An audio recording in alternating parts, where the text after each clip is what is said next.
যদিও আমরা বছরের পর বছর ধরে গণমাধ্যমের স্বাধীনতা, মুক্ত গণমাধ্যমের কথা বলছি, কিন্তু আমরা অবাক হয়ে যাই যখন দেখি একজন গণমাধ্যম কর্মী সত্যের পক্ষে, ন্যায়ের পক্ষে সংবাদ উপস্থাপন করার জন্য তারকে নির্যাতন করা হয়, হামলা মামলা নির্যাতন করা হয়।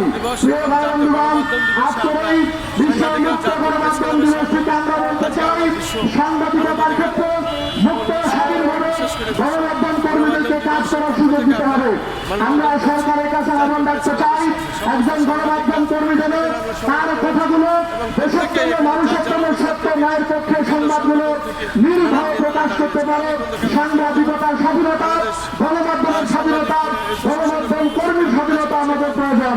প্রিয় বন্ধুগণ, আমাদের আজকে মানববন্ধনের এ পর্যায়ে সংক্ষিপ্ত বক্তব্য নিয়ে আসছেন আমাদের কেন্দ্রীয় নির্বাহী পরিষদের সংগ্রামী যুগ্ম মহাসচিব জনাব আফেদুর রহমান আফেল।